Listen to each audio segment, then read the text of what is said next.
Well, I gave him 10% of the blame because he's a superstar, Skip, and you have to take some accountability. The job didn't get done, but I don't really know what else you can ask of him, Skip. He gave you 34, 15, and 7. He's the first player to have 200 points, 100 rebounds, 50 assists in a series. And he's doing against the best defensive team in all of basketball. And so we knew the likelihood of him shooting a high percentage because they got a lot of big, long, athletic guys that can bother him. They run a lot of different guys. Okay, Al Horford, you start on him. Grant Williams, we're going to give you a crack at him also. Hey, Tice, come in and give us 6, 7 minutes. We want you to bother him also. Even though the last 3 or 4 games, Skip, they didn't have Robert Williams, but early on they even threw Robert Williams at him. Then you got Tatum, you got Brown, you got Marcus Smart, who's constantly digging at the ball. And soon, like you said, they did a great job of building the wall. They did a great job, but undeterred. I'm going to give Giannis a lot of credit, Skip. He was undeterred by that. He see the wall, yeah, he got a bunch of charges, but he's like, I got to get to the rim. And he's trying to get to the rim, and he's like, you know what? Okay, I got 3 guys on me. Let me kick it. Kick it to Wesley Matthews, who gave me 1 of 5 yesterday, 0 for 3. Let me kick it to Grayson Allen, 0 for 6, 0 for 4. And I guess he didn't read my tweet. Somebody should have read in my tweet. I said, Bud, you better get Grayson Allen out of there. You're not at Duke anymore, bro. You trying to take the game over. He jacking up shots, air balls, bricking, and you look at the other side. Skip, I'm trying to figure, I bet you Grant Williams hadn't taken 22 shots in the last 5 years. And he damn sure ain't taking 18 three-point shots. So if I tell you, Skip, you know what? Guess what? Grant Williams going to take 18 threes. You go like, they going to lose. Yep. But that's what the game plan called for. Skip, the first game, they took 53s. I'm like, you can't beat this team taking 53s.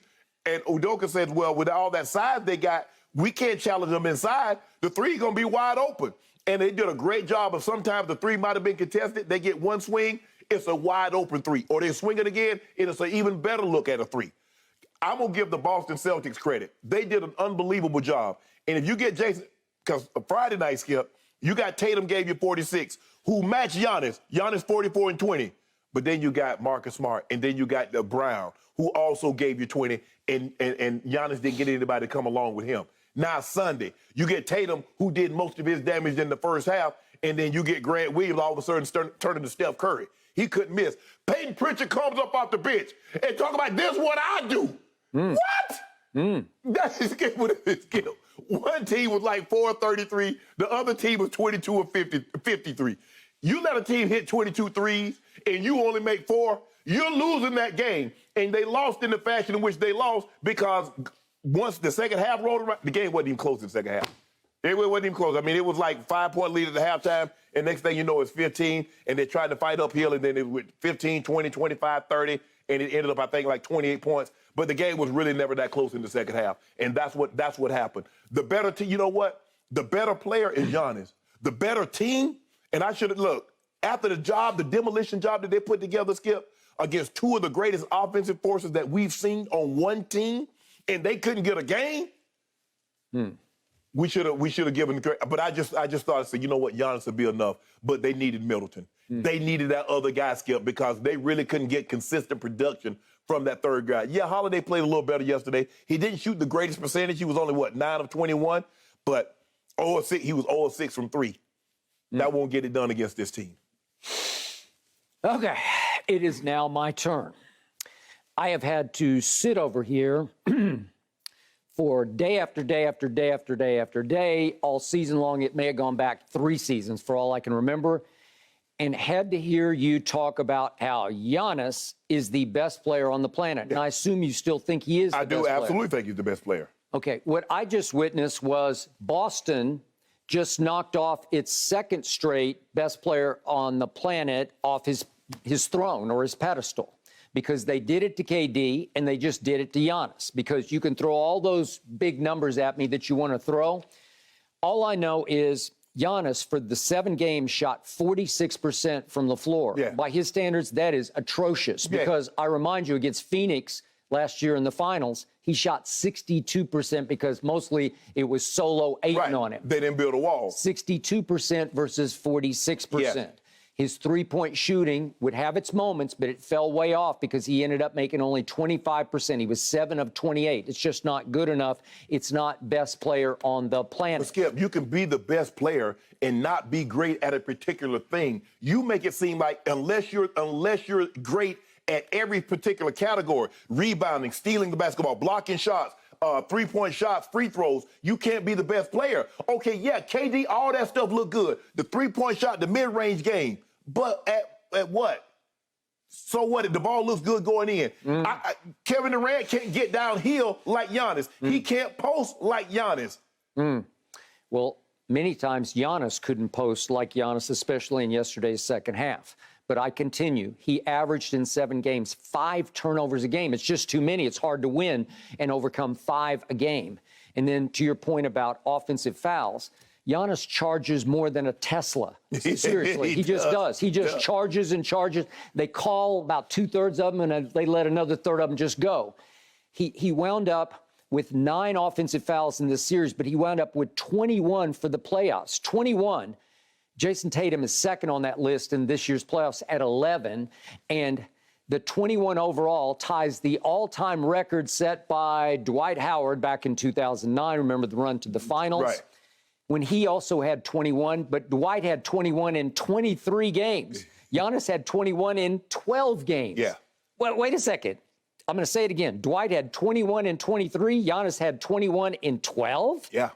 So to me, the problem with the best player on the planet is their offense often degenerates into him bringing the ball up the floor, because 2/3 of the time yesterday, he would just bring the ball up the floor. Yeah, it's him or Holiday. That's all they got. Because he can build up a head of steam. He can get, as you say, downhill, and he just goes crashing down the lane, and one of about 5 things are going to happen. Either he's going to charge, or he's going to get a defensive foul called, right, or he's going to have a wild miss or a wilder turnover, or he's going to get a lay-in, layup, or dunk at the end of it, right? So one of those things is going to happen, and too often in the second half, mostly bad happened, because in the second half yesterday... Yeah, but he missed some easy ones in the second half that he normally makes. All right, but are you the best player on the planet? Because this is Game 7 at Boston where, by the way, you had already won 2 games, right? So it's not impossible. So it's a 5-point game, as you said, at halftime. Well, that's not undoable. No, And in the second half, he goes 4 of 16 from the floor.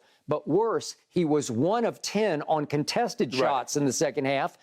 And maybe just as bad, he was 3 of 11 in the paint. 3 of 11? Okay, so I'm going to bottom line this at he gets 75% of Milwaukee's blame, because he's the best player on the planet. And I have to gauge him, judge him, rank him with the bar set at the very top, according to Shannon Sharpe. So I'm going to give him 75% of the blame because he's the quote-unquote best player on the planet. But, Skip, at some point in time, doesn't other guys have to come along with him? You want to skip the days. Unfortunately, he didn't go along to start it. But here's the thing. The days of one player dragging the teams are too talented now. It does not matter. We saw Luka putting up 40. But if other guys don't come along, we saw Luka last year against your Clippers. When other guys don't come along, nobody is talented enough now. The league is too good. The players are too good to let one player beat them over the course of a series. So you're right. They started contesting shots, and he missed a lot of shots that he normally would make. That was his second half of 12 misses, 4 of 16 shots. Well, if he makes his bunnies, I don't know, it puts a lot more pressure on Boston's home shooters. Yeah, Skip, but I still don't believe that. I think with the way the game was going, he'd have had a more impressive stat line. The percentage wouldn't have been 10 of 26. It probably been 15 of 27. But I don't know. Skip, this notion. We look at Shaq. Let's take Shaq from 99 to 2000. Shaq was the best player. Nobody said, well, Shaq ain't got no mid-range game. Nobody said Shaq can't shoot free throws. Nobody said Shaq couldn't make threes. They said he was the best player. And he was. He was. But now, with Giannis, he can't shoot threes. Or he's a terrible free throw shooter. It's like we look for reasons not to give the man the credit that he's rightfully deserved. Nobody has an impressive resume over the last 4 years. He's a back-to-back champion. He's a defensive player of the year. He's a finals MVP. Nobody can say they've had that on their resume and wasn't anointed the best player. He did not play. He did not shoot the ball 46%, hell, I didn't think he would shoot that high, given the degree of difficulty that Boston defense makes it upon him. I didn't think I thought he'd be in the low 40s. But for him to shoot 46%, given what he was going up against, and considering basically it was him and Holiday. If it was like, okay, Holiday, you go. It's your turn right now. I'm tired right now, bro. I give you that. I give you Chris Middleton. I've told you, Chris Middleton, unfortunately for your case, is the closer on that team, and they didn't have their closer.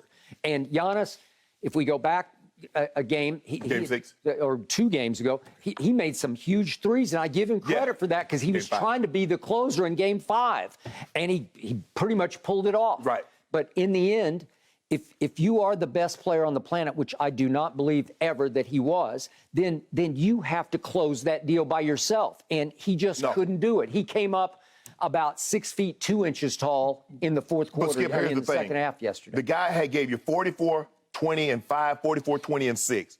The difference was now you got Middleton to give you what he gives you. Look at Jason Tatum. Okay, Jason Tatum was sensational, and I won't take that away from him. But it was also Marcus Smart. It was also Jaylen Brown chipping in. Well, he got nobody to trip in. Grayson Allen gave him nothing. Portis and the other Wesley Matthews, they gave him nothing. Yep. At some point in time, even when KD had that historic monster game, it was Jeff Green's 8 of 9 from the 3. It was Blake Griffin's 19 that got him over the hump. And so if he had lost that game, nobody was going to say, well, but KD, you got to deliver that. No, somebody's got to come along the way. These guys, Skip, are too. I'm not saying they're better, but they're more, the talent level of these guys. Skip, you got guys you ain't heard of that'll go get you a 50-piece now. It used to be the 50-point games were reserved for the superstars, the Birds, the Jordans, the Kobe's. Skip, guys I ain't even heard of it drop 50. Such and such had 50. Such and such had 40. I'm like, how? Dude was like the 7th guy on the team, and how the hell did he get 50? Yep. Give Boston credit, Skip. Yes, Giannis did not play his best the last game, and he didn't shoot a great percentage. But I think a lot of that has to do with Boston Celtics. We saw what they did. They held Kevin Durant. Kevin Durant is almost 30-point-a-game scorer in the playoffs. They held him to 3 under that. Giannis gave you 35, basically 34, 15, and 7 on 46% shooting.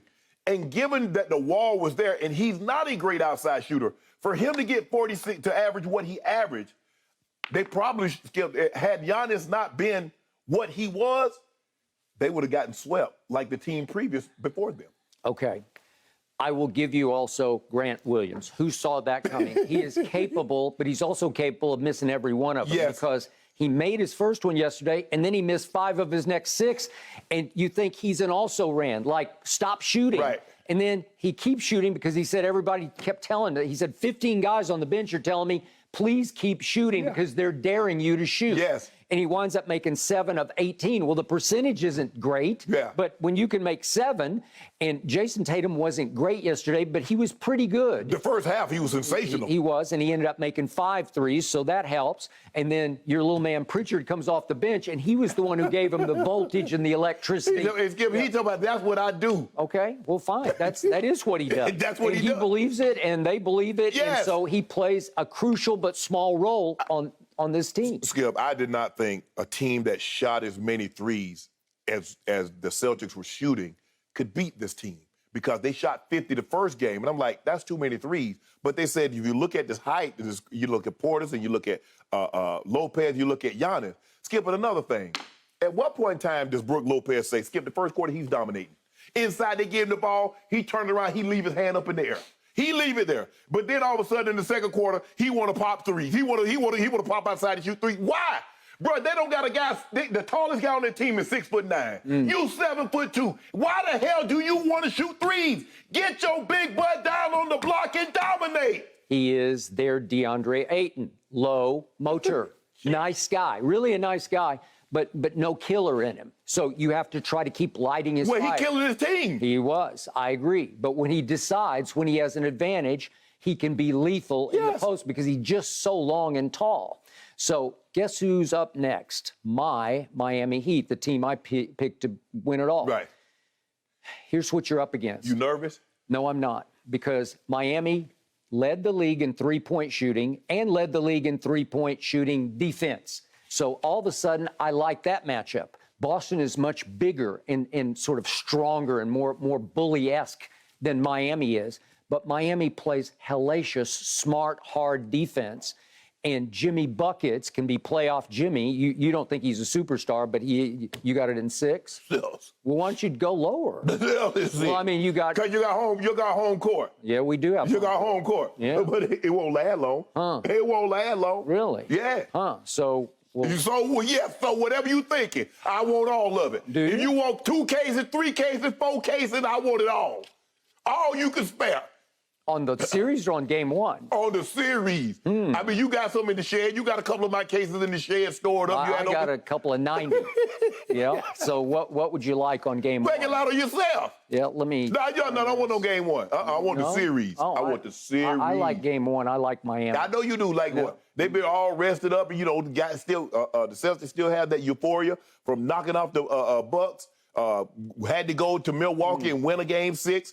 Great game. Jason Tatum was sensational. And then to come back and finish it up at home. Nah, I want this series. I want 6 games. It ain't going past 6. Really? Now, you keep talking, I might say 5, change my mind and say 5. I'm still talking, and I dare you to go 5. I dare you to go 5. We'll see how it play out tonight. Yeah. We see how it play out tonight. Okay. If the game close tonight, even if the Celtics lose. Not tonight. I mean, tomorrow night, excuse me. Yeah. If the game is close, even if the Celtics lose, I'm going to probably take them at 5. I wish the game were tonight. That would be good. I know. I bet you wanted to play back-to-back playoff game. Yeah, on the road. Man, you dirty. Yeah, You there dirty, we man. go. Yeah. Just played at home. We got to get on the plane and go play tonight. I like the Heat in 7 games, and I'm sticking by it. So they ain't going past 6. Okay. Celtics in 6. Good luck. Hey, you got to take every advantage you can possibly have when it comes to playoff basketball, right, gentlemen? Thank you for watching. You can subscribe here to get the latest from the show, and be sure to check out more of the best clips from Undisputed, or go watch a few other segments from our other shows on FS1.